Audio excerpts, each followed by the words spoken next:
میں کوئل میرا باغ مدینہ صلی علی میری کو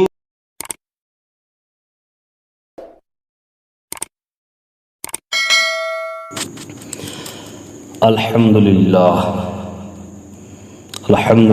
رب العالمین والصلاة والسلام علی رسولہ الکریم اما بعد فاعوذ باللہ من الشیطان الرجیم بسم اللہ الرحمن الرحیم قد جاءکم برہان من ربکم وَأَنزَلْنَا إِلَيْكُمْ نُورًا مُبِينًا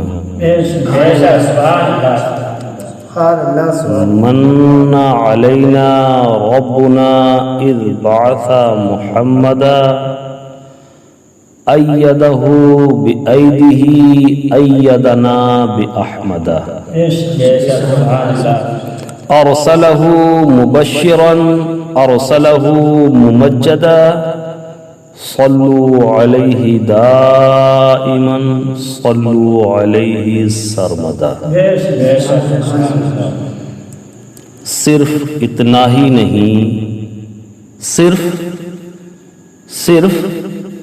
اتنا ہی نہیں، غم سے رہائی مل جائے، صرف اتنا ہی نہیں، غم سے رہائی مل جائے، وہ جو مل جائیں، وہ جو مل جائیں تو پھر ساری خدائی مل جائے، وہ جو مل جائیں تو پھر ساری خدائی مل جائے، اور دور رکھنا ہے، دور رکھنا ہے تو پھر جذبے اویسی دے دو، دور رکھنا ہے تو پھر جذبے اویسی دے دو، ارے تاکہ مجھ کو بھی تو کچھ کیف جدائی مل جائے، تاکہ مجھ کو بھی تو کچھ کیف جدائی مل جائے، اور میں یہ سمجھوں گا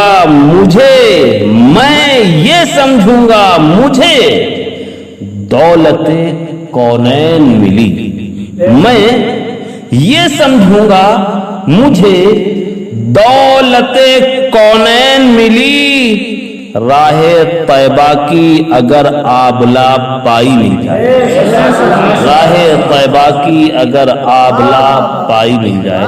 آئیے بہت تیزی کے ساتھ آقا نامدار دونوں عالم کے تاجدار حضور نبی اکرم نور مجسم رحمت عالم صلی اللہ تعالی علیہ وآلہ وسلم کی بارگاہ عالی جناب میں جھوم جھوم کر درود پاک پڑھ دیں۔ اللہم صلی علی سیدنا وعلی آل سیدنا ومولانا محمد مبارک وسلم صلو علیہ صلاۃ وسلام علیک یا رسول اللہ صلی اللہ تعالی علیہ وسلم۔ آئیے جس آیت کریمہ کی تلاوت کا شرف حاصل کیا ہے اس کا ترجمہ سماعت کر لیں۔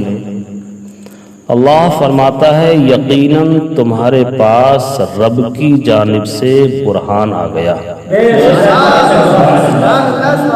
اور ہم نے تمہاری طرف نور مبین کو نازل کیا۔ حضرات اس کا سیدھا سادہ ترجمہ میں نے آپ حضرات کے سامنے جس آیت کریمہ کی تلاوت کا شرف حاصل کیا کر دیا کہ ترجمہ تمہارے پاس برہان آ گیا۔ تو حضرات اہل علم تو خوب جانتے ہیں کہ برہان کیا چیز ہوتی ہے، جانتے ہیں کہ نہیں جانتے ہیں؟ بولو۔ مگر اس کو اور بھی ہلکا کروں جس سے سب لوگ سمجھ جائیں کہ کس چیز کی آمد کا ذکر ہے۔ برہان کہتے ہیں دلیل کو، حجت کو۔ تمہارے پاس دلیل آ گئی، تمہارے پاس اس دلیل سے کیا مراد ہے؟ اس میں زیادہ وقت نہیں لینا چاہتا۔ مفسرین کرام فرماتے ہیں اس آیت کریمہ میں برہان سے مراد ذات گرامی جناب محمد رسول اللہ صلی اللہ تعالی علیہ وسلم۔ تفسیروں میں یہ الفاظ ملتے ہیں، اس سے مراد ہے سرکار مدینہ صلی اللہ تعالی علیہ وسلم کے معجزے، چاہے رسول کے معجزات لو چاہے ذات رسول لو، سب کا حاصل ایک محمد رسول اللہ صلی اللہ تعالی علیہ وسلم۔ تو تمہارے پاس دلیل آ گئی۔ کیا آ گیا تمہارے پاس؟ ارے زور سے بولو، کیا آ گیا؟ مگر پہلے دلیل نہیں آنا چاہیے، پہلے کیا آنا چاہیے؟ بتاؤ، پہلے دلیل آتی ہے دعویٰ آتا ہے؟ پہلے دعویٰ آنا چاہیے، پہلے دلیل نہیں آنا چاہیے۔ پہلے آدمی کیا کرتا ہے؟ دعویٰ کرتا ہے، بتاؤ کیا کرتا ہے؟ پھر دلیل دیتا ہے۔ ایسا نہیں کہ دعویٰ کچھ بھی نہ ہو اور آپ دلیل دینا شروع کر دیں۔ تو ہمیں سوچنا ہے، ہمیں فیصلہ کرنا ہے قرآن و حدیث کی روشنی میں کہ آخر یہ دلیل ہیں تو کس دعوے کی ہیں؟ اگر یہ دلیل ہیں تو کس دعوے کی ہیں؟ اس سلسلے میں بھی میں آپ کا کوئی زیادہ وقت نہ لوں گا، آپ لوگ اطمینان سے بیٹھیں اور یقین جانو کہ اسلام کا دعویٰ ہے لا الہ الا اللہ۔ اسلام کا دعویٰ کیا ہے؟ لا الہ الا اللہ، اور اس دعوے کی دلیل ہیں جناب محمد رسول اللہ صلی اللہ تعالی علیہ وسلم۔ اب یہ سوال ہرگز نہ کرنا کہ علماء ملت اسلامیہ کیوں محمد رسول اللہ صلی اللہ علیہ وسلم کو ہی عنوان بیان قرار دیتے ہیں، رسول ہی کو کیوں سمجھاتے ہیں؟ ان کے پاس آؤ تو کبھی رسول کا حسن و جمال، کبھی رسول کا فضل و کمال، کبھی رسول کا جود و نوال، کبھی رسول کا جاہ و جلال۔ الغرض ان کا مرکز فکر، ان کا مرکز بیان صرف ذات محمد الرسول اللہ صلی اللہ تعالی علیہ وسلم ہے۔ آخر ان کو لا الہ الا اللہ کو بھی تو سمجھانا چاہیے، یہ صرف رسالت کو ہی سمجھانے کے پیچھے کیوں پڑ گئے؟ کبھی توحید کو بھی تو سمجھانا چاہیے۔ تو قرآن جواب دیتا ہے، سنو، توحید دعویٰ ہے اور رسالت دلیل ہے۔ لا الہ الا اللہ دعویٰ ہے، محمد الرسول اللہ دلیل ہے۔ پہلے دلیل کو سمجھتے ہیں تب دعویٰ سمجھیں۔ ارے یہ دلیل کو سمجھا رہے ہیں تاکہ دعویٰ سمجھ میں آ جائے۔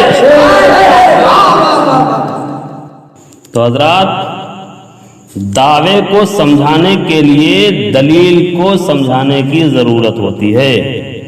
اب آؤ دیکھو کہ دلیل کی جو شان ہے وہ شان ہم دیکھ رہے ہیں۔ ذات گرامی جناب محمد الرسول اللہ صلی اللہ علیہ وسلم ہے۔ اس کو سمجھنے کے لیے پہلے اس مثال کو ذہن نشین فرما لیں۔ مثلا اگر کوئی دعویٰ کروں میں تو آپ چاہیں دعوے کو مانیں یا نہ مانیں۔ اگر میں کوئی دعویٰ کروں تو چاہے آپ دعوے کو مانیں یا نہ ماننے کے لیے تیار ہوں یا نہ ماننے کے لیے تیار ہوں، فوراً یہی کہیں گے کہ دلیل دو۔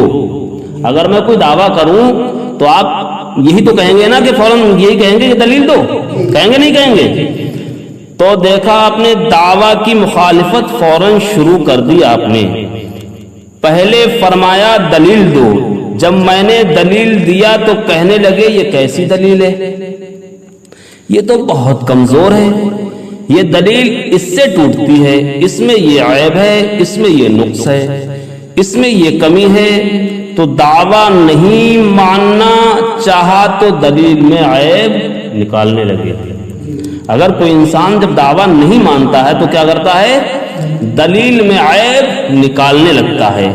یہی مزاج ہے منکرین کا، دلیل کے اندر نقص نکالتے ہیں، دلیل کے اندر عیب نکالتے ہیں۔ یہ دلیل کمزور ہے، ہم نے دوسری دلیل دی، کہا اس میں یہ عیب ہے، ہم نے تیسری دلیل دی، اس نے کہا اس میں یہ کھوٹ ہے، ہم نے چوتھی دلیل دی، ہم دلیل پہ دلیلیں دیتے جا رہے ہیں، وہ دلیل کو بگاڑتے جا رہے ہیں۔ معلوم یہ ہوا کہ دعوے سے کوئی نہیں الجھتا، الجھتے ہیں تو دلیل سے الجھتے ہیں، لڑتے ہیں تو دلیل سے لڑتے ہیں۔ اس لیے ہم کہتے ہیں کہ لا الہ الا اللہ سے کوئی کلمہ وہ ٹکراتا ہوا نظر نہیں آتا، بلکہ ہم دیکھ رہے ہیں جو بھی ٹکراتا ہوا نظر آتا ہے وہ محمد رسول اللہ صلی اللہ علیہ وسلم سے ٹکراتا ہوا نظر آ رہا ہے۔ جو الجھ رہا ہے محمد رسول اللہ سے الجھ رہا ہے۔ ذرا یہ تو دیکھو، یہ لوگ رسول اللہ کی سیرت طیبہ کا مطالعہ کر رہے ہیں، عیب کو تلاش کر رہے ہیں، کمی ڈھونڈ رہے ہیں، یہ کر رہے ہیں، وہ کر رہے ہیں۔ اس لیے وہ سمجھتے ہیں اگر یہ دلیل ناقص ہو گئی تو دعویٰ بھی ناقص ہو جائے گا، اگر یہ دلیل ٹوٹ گئی تو دعویٰ بھی ٹوٹ جائے گا۔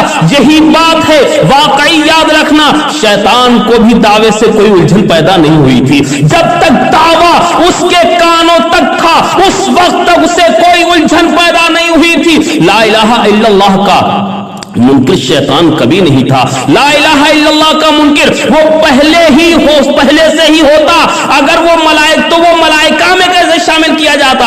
لا الہ الا اللہ اگر وہ پہلے سے ہی منکر ہوتا تو جنت کی ہوائیں کیسے اس تک پہنچ سکتی تھی؟ لا الہ الا اللہ کا منکر وہ کبھی نہ تھا۔ جب امتحان کی منزل آئی تو کہا گیا تم دعویٰ لا الہ الا اللہ کو تم دعویٰ لا الہ الا اللہ کو دلیل محمد رسول اللہ کی روشنی میں مانتے ہو کہ نہیں؟ وہ انکار کر گیا۔ ظاہر ہو گیا کہ محمد رسول اللہ دلیل اور لا الہ الا اللہ دعویٰ، لہذا جو دلیل کا منکر ہوا وہ دعویٰ کا منکر سمجھا گیا۔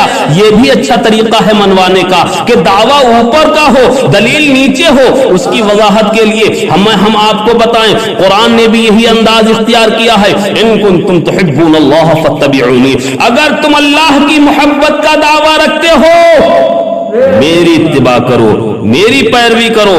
محبت ہو خدا سے، پیروی ہو مصطفیٰ کی، یہ کیسا معاملہ ہے؟ یہ کیسی منطق ہے؟ یہ کون سا فلسفہ ہے؟ اگر میں یہ کہوں کہ مجھ سے اگر محبت رکھتے ہو تو قاری ہاشم رضا کی پیروی کرو، ان کی اطاعت کرو، آپ کہیں گے یہ تو الٹی منطق نظر آ رہی ہے۔ ارے بات تو صحیح معلوم ہوتی ہے، اگر مجھ سے محبت رکھتے ہو تو میری اطاعت کرو، مجھ سے محبت کرتے ہو تو میری فرما برداری کرو، مجھ سے محبت کرتے ہو تو میری بات مانو۔ یہ کیسی بات ہے؟ محبت مجھ سے اور اتباع ان کی، محبت مجھ سے اور اطاعت ان کی۔ دوستو، اس میں ایک راز کی بات ہے، اگر صرف اپنی محبت تک بات رہتی، یعنی اگر شیطان سے صرف اتنا ہی کہا جاتا کہ کہہ دے لا الہ الا اللہ، تو اسے اس میں انکار نہ ہوتا۔ بتاؤ اس میں انکار؟ ارے بولو تو، سو گئے کیا؟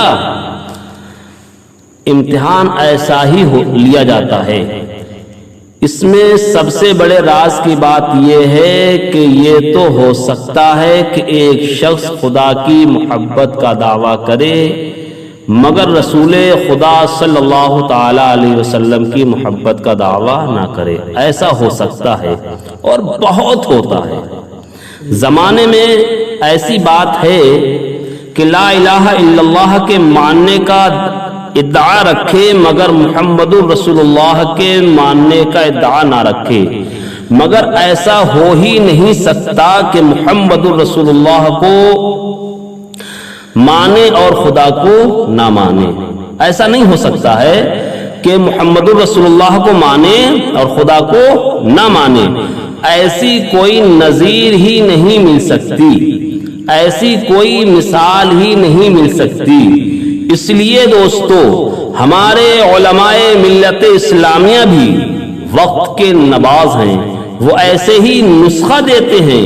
جب یہ نعرہ سنایا گیا غوث کا دامن نہیں چھوڑیں گے، خواجہ کا دامن نہیں چھوڑیں گے، ابھی آپ نعرہ لگا ہی رہے تھے نعرہ حیدری یا علی، میں یہ سوچنے لگا کہ کیا بات ہے، غوث کا دامن نہیں چھوڑیں گے، خواجہ کا دامن نہیں چھوڑیں گے، اس طرح تو آپ کو یہ کہنا چاہیے تھا ابتداً کہ رسول کا دامن نہیں چھوڑیں گے، صحابہ کرام کا دامن نہیں چھوڑیں گے، صدیق و فاروق کا دامن نہیں چھوڑیں گے، مگر یہ آتے ہیں تو یہاں کہتے ہیں کہ غوث کا دامن نہیں چھوڑیں گے۔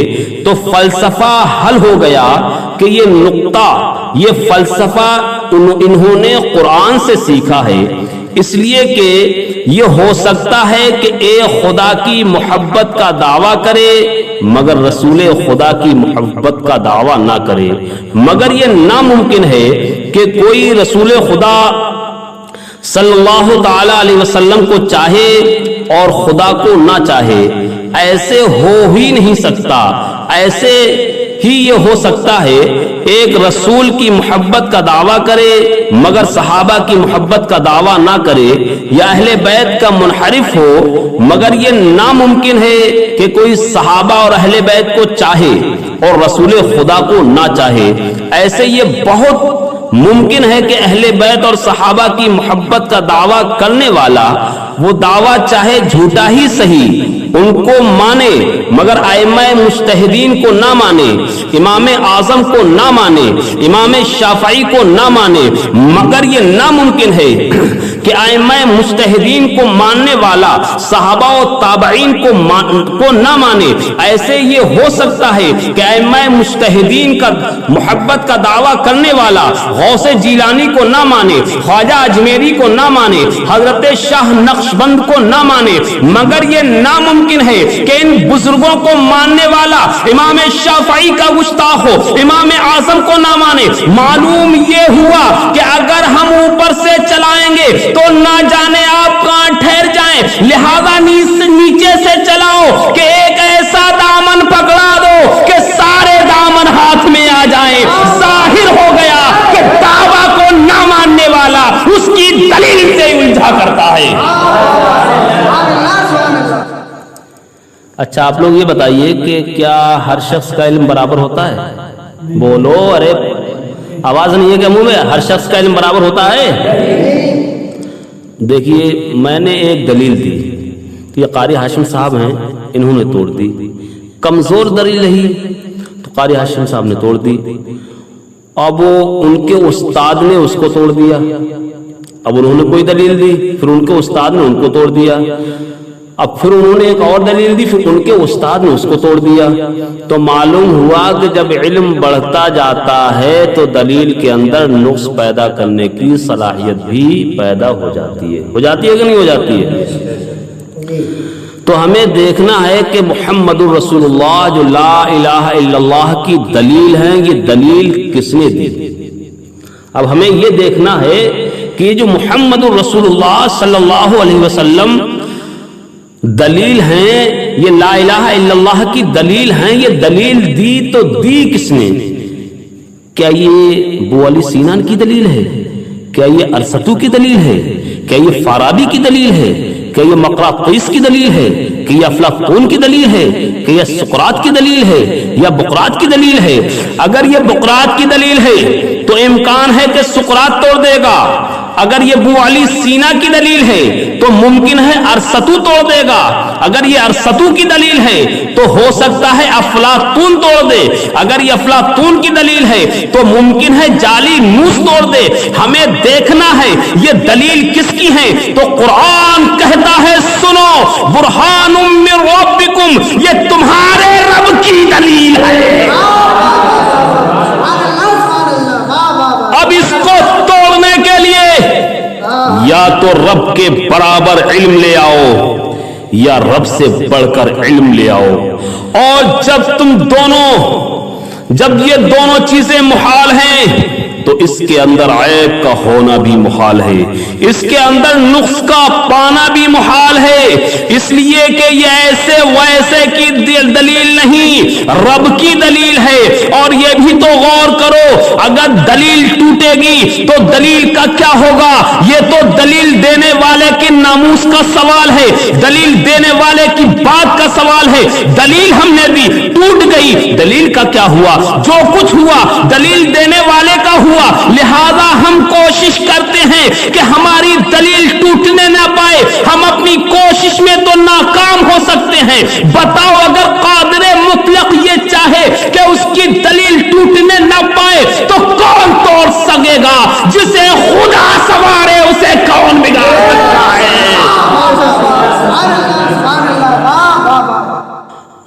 اچھی طرح سمجھ لو, یہ ابو علی سینا کی دلیل نہیں, یہ ارسطو کی دلیل نہیں, یہ افلاطون کی دلیل نہیں, مقراطیس کی دلیل نہیں. برہان من ربکم, یہ تمہارے رب کی دلیل ہے. تم بگاڑنے کی کوشش کرو گے, نہیں بگاڑ سکو گے. تمہارا مقدر تو بگڑ سکتا ہے مگر یہ دلیل نہیں بگڑ سکتی. اس کو بنانے والے نے ایسا بنا دیا ہے, اس کو سنوارنے والے نے ایسا سنوار دیا ہے کہ کوئی بگاڑ نہیں سکتا.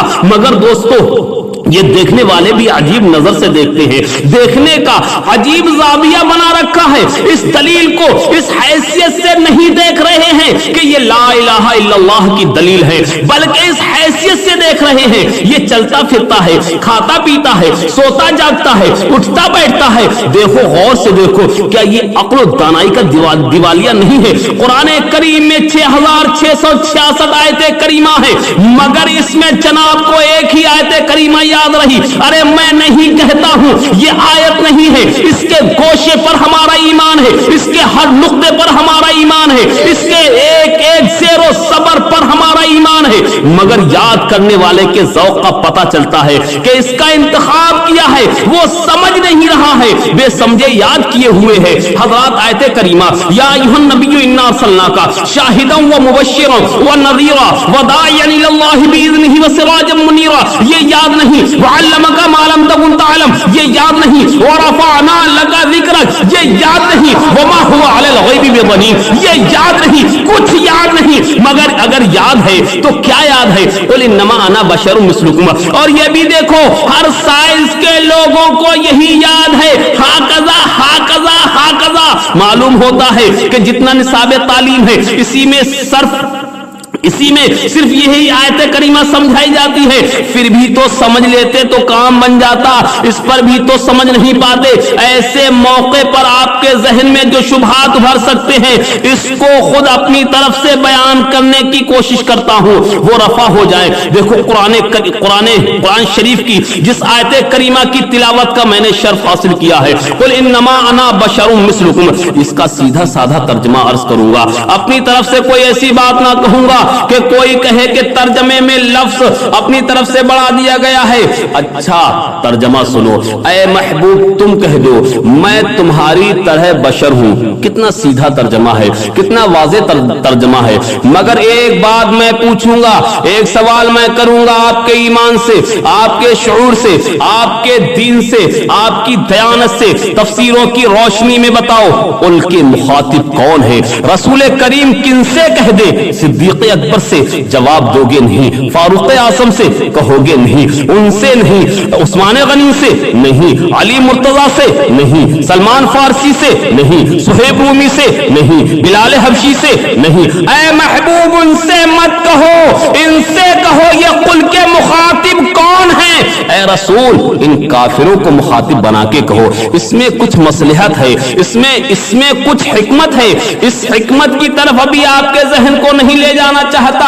الغرض اے محبوب ان سے کہو, ان سے مت کہو جو دامن میں آ گئے ہیں, ان سے کہو ان سے جو بچھڑے ہوئے ہیں, بگڑے ہوئے ہیں. ذرا غور کرو, مشرکین سے کہو, کفار سے کہو کہ میں تمہاری طرح بشر ہوں. میں یہ پوچھتا ہوں کہ قل کے مخاطب جب کفار و مشرکین ہیں, خطاب جب کفار و مشرکین سے کیا گیا ہے, تو اب اگر کوئی یہ کہے اس قل کے مخاطب ہم ہیں, تو وہ اسی گروہ میں ہوگا جو اس آیت کریمہ کے لفظ کم کے مخاطب تھے. ان سے یعنی مومنین سے جب کہا نہیں گیا, یہ مخاطب کیسے ہو سکتے ہیں؟